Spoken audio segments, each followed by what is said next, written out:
कल्पानोकः पुष्पजालविलसन्नीलालकां मातृकां कान्तां कञ्जदले क्षणां कलिमलप्रध्वंसिनीं कालिकां काञ्चीनूपुरहारदामसुभगां काञ्चीपुरीनायिकां कामाक्षीं करिकुम्भसन्निभकुचां वन्दे महेशप्रियाम्।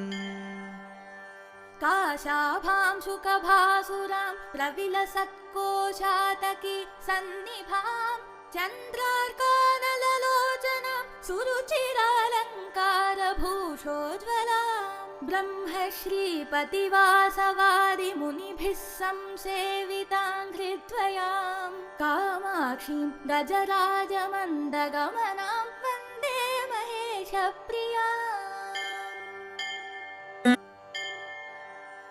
ऐं क्लीं सौरिति यां वदन्ति मुनयस्तत्त्वार्थरूपां परां वाचाम् आदिमकारणं हृदि सदा ध्यायन्ति यां योगिनः बालां फालविलोचनां नवजपावर्णां सुषुम्नाश्रितां कामाक्षीं कलितावतं ससुभगां वन्दे महेशप्रियाम्।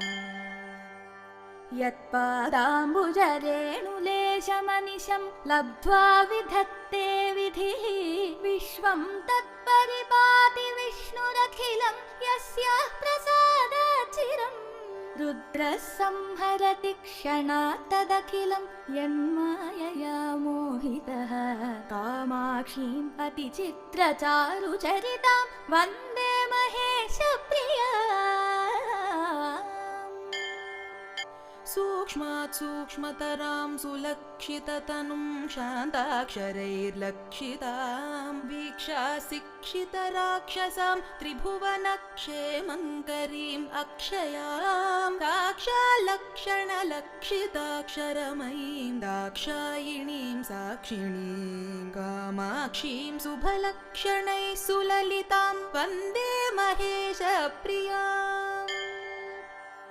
ओंकाराङ्गणदीपिकाम् उपनिषत्प्रासादपारावतीम् आम्नायां बुधिचन्द्रिकाम् अघतमः प्रध्वंसहंसप्रभाम् काञ्चीपट्टणपञ्जरान्तरशुकीं कारुण्यकल्लोलिनीं कामाक्षीं शिवकामराजमहिषीं वन्दे महेशप्रियाम्।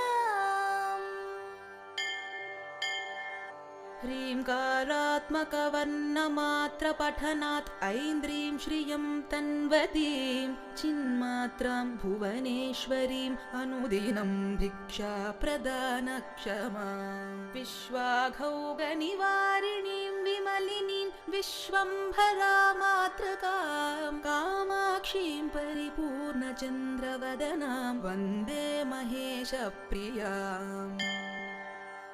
वाग्देवीति च यां वदन्ति मुनयः क्षीराब्धिकन्येति च शोणीभृत्तनयेति च श्रुतिगिरो यामामनन्ति स्फुटम् एकानेकफलप्रदां बहुविधाकारास्तनूस्तन्वतीं कामाक्षीं सकलार्तिभञ्जनपरां वन्दे महेशप्रियाम्।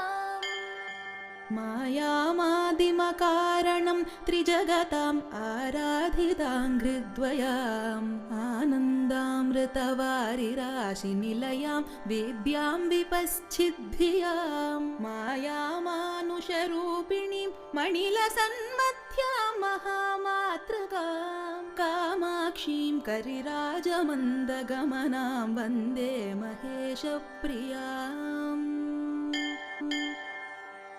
कान्ता कामदुघा करीन्द्रगमन कामारि वामाङ्कगा कल्याणी कलितावतारसुभगा कस्तूरिका चर्चिता कम्पातीररसालमूलनिलया कारुण्यकल्लोलिनी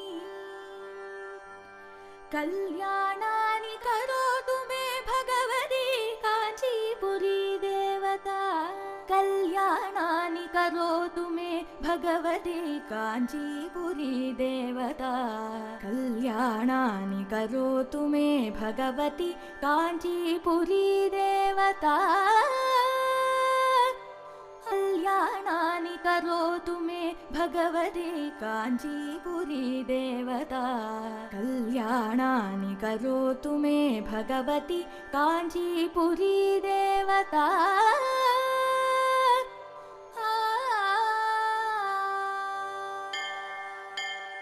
इति श्री